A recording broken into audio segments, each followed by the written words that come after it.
What's going on, fellas? Okay. Um, Today I'm excited about this video that I'm about to post for you guys because this video is about my wife dispatching trucks, and I'm talking about just her on her own, you know. Doing payroll too, not just dispatching. Yeah, and she's doing payroll too. Um, where before, she was dispatching and she was still calling me up and asking questions, but she's going on her third week and she's been dealing with it all by herself. And I've been trying to stay away. Uh,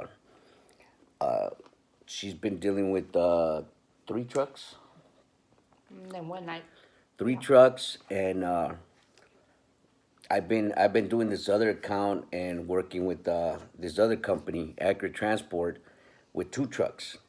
So I've been trying to stay out of her way and let her handle what she has to handle.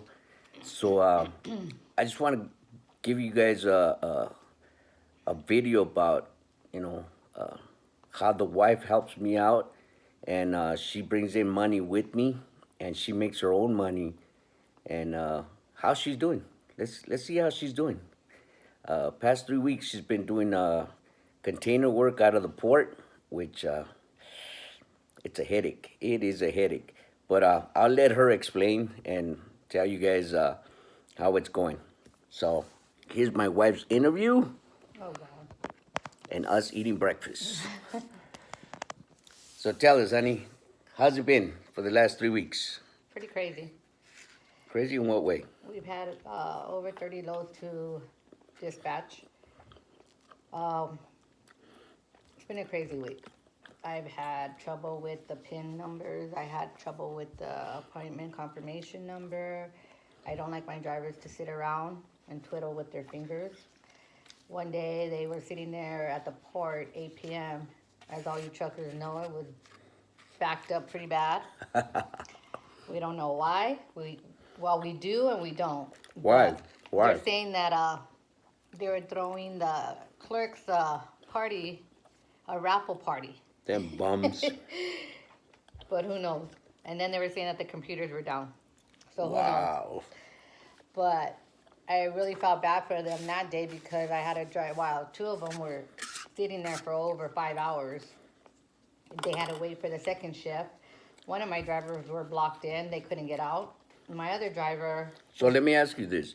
So did you send them home, or did you tell them, wait it out, or No, what did you do? I Did you gave them pay the them? opportunity of. Did you pay them the waiting time, or what? Did you force the broker to pay them the waiting time? What happened? Well, I contacted the broker and I let them know what the situation was, and I asked them if they were going to be able to pay the drivers waiting time. They told me, no, we don't pay waiting time. I was like, how are you going to tell me you're not going to pay waiting time? They've been out there since before 8 o'clock. Their appointments were at 8. One was at 8, one was at 10. My drivers didn't get in until the second shift. So Wow. how are you not going to pay them waiting time? You're earning your money, but yet my drivers are not going to earn any money. So anyways, it came out of our pocket. We paid our driver $35 an hour. So he made $210 for the waiting time there. How many hours did you pay them? I think it was 5 hours or 4 hours, something like that. I don't remember exactly. But he was arguing with me and my driver. No. The broker should pay us, blah, blah, blah. But you know what? The drivers that we have, they work hard. They work really hard. And when we need them, they're there. They don't hesitate. They don't give me no excuses. They just tell me what time, where's the load at, can we have the information?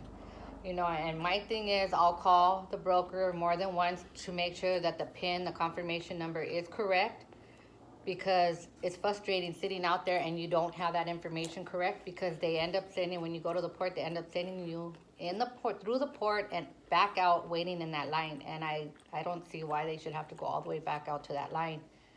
If they have the correct information, they're in and out. And I don't think these brokers understand that. Like, it's frustrating. It's really frustrating. It's not just frustrating for the driver, but it's also frustrating for the dispatcher. I'm pretty sure it's also frustrated for the broker when the dispatchers are calling the broker because the information is incorrect. So let me ask you. I think probably a lot of people want to know this. How is it with dealing with different personalities? Different guys. How Well, is it? honestly, I Do think they it's give you lip? Do they give you no. I attitude? think if you're gonna give them attitude, they're gonna give you attitude back. If you're honest with them, you have good communication with your drivers, you'll be okay. It's all about communication, and it's all about trying to get your driver in and out. You're gonna do your best, trying to work with the broker to get the right information. Like I said, give your information to your driver. If your driver does get stuck at the port and can't get in, try to get that information as soon as possible so that driver's not sitting there waiting.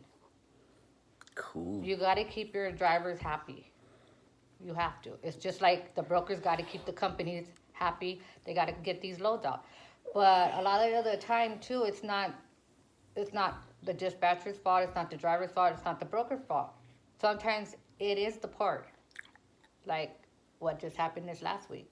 They're throwing a party. All these drivers are out there sitting there waiting, getting escorted out by the cops.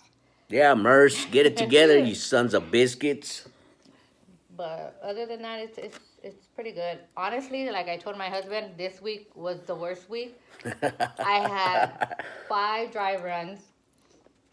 I had one driver in the port for over a half hour looking for a container that he had put on the 26th, but yet the port was reporting that the load was not moved, and it was moved.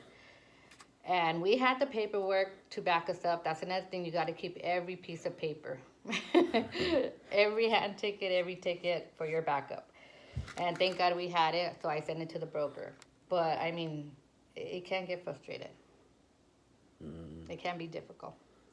Okay, so the next big question, I'm pretty sure everybody wants to know. Where are you getting these loads from? Well, I'm working with Dray Alliance. It's a good company. I like it. I like them. They pay the next day. We do have some problems with the pay. They're trying to get it together. This company just started too, so we're working with them. We're being patient, but our drivers are still getting paid. Even though we're not getting paid, we're still paying our drivers. How do you like the pay on their loads? Their pay on their containers has went down a little bit. I mean, but the freight itself is slow right now. That's coming in. It is slow for a lot of companies. It's not just our broker that we're working with, but there's a lot of brokers that their freight is it's low. So we had a little situation Wednesday when she was talking about Merce having their party or what have you, whatever it is that they were having, and they had all them trucks lined up out there. So me and our other truck had just did we had just did a couple of loads, for Swift. So talk about what happened that night, baby.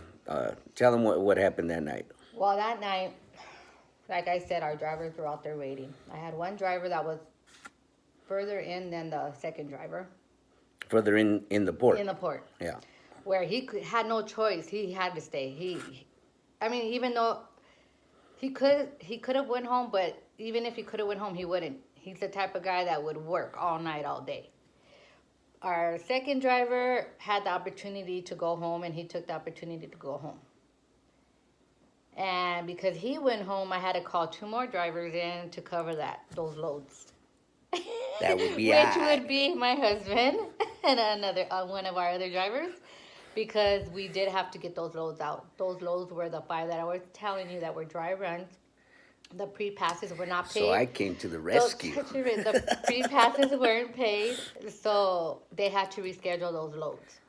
So I had a board full of loads, which were 11 altogether, and thanks for the help. All 11 loads were pulled and done by 2 o'clock in the morning. Yeah, that was hectic. That was hectic. She's been doing it for 3 weeks and she's never asked me for my help.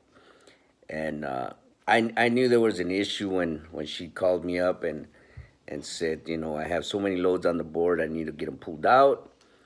And so she called me up, and then she called our other driver up, and the other driver, same thing. He's down with it. He'll work his butt off. So he was like, "Let's roll, let's roll." So we ended up going down there and pushing for her to clear all them loads out, which was a good thing. But it's not about me. Back to her.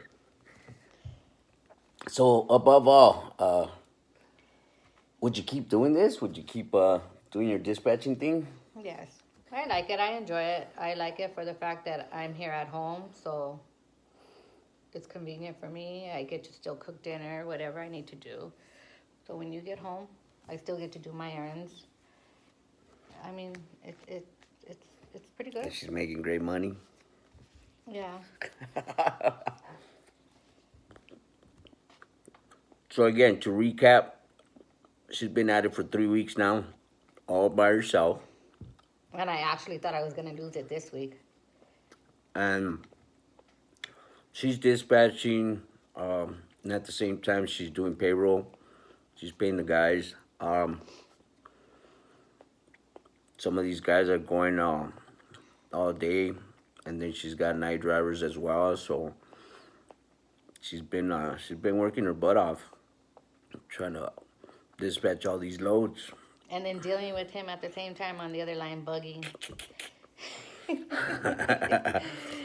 I've gotten to the point where I don't even answer no more. Wow. So yeah, she's done a good job. I've been trying to stay just away from her and let her do her thing, and she's done it all by herself. She hasn't called me for nothing major, just the other night. That's all she called me for, and for us to pull that other truck over there just to help her out with that account.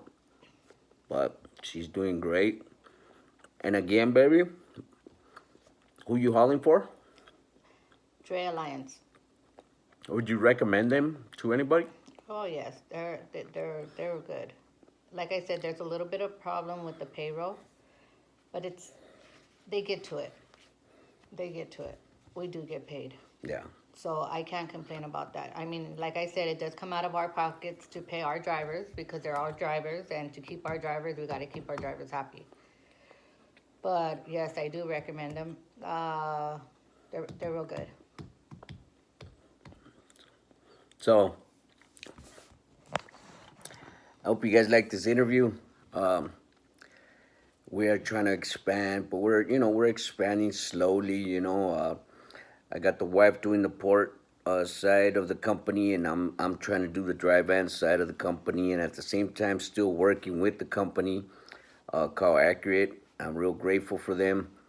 The boss is down to earth dude. He's helped me out a lot. He's helped me out. Every time I run into him, I try to pick his brains, about stuff, and good dude. So I hope you guys like this interview. If you're an owner operator, you have your significant other, it's a great help, and the income is not bad. It's pretty good. Talking about the income, baby. How much are you making a week? Enough. All right, you guys heard it. She's making enough. All right, fellas, I just thought I'd bring this video to you guys. So, maybe if you have a significant other, maybe you can get her involved in the business. That way, you won't take all this on yourself, that's what you have your significant other for, So,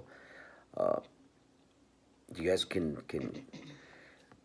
cut this stress in half, and one takes up one part of the business, the other one does the other part of the business. So again, I hope you guys like this interview, uh, that's the wife slash dispatch slash bank payroll and all the other good stuff. If you're out there driving, drive safe, be safe. We'll see you guys on the next video.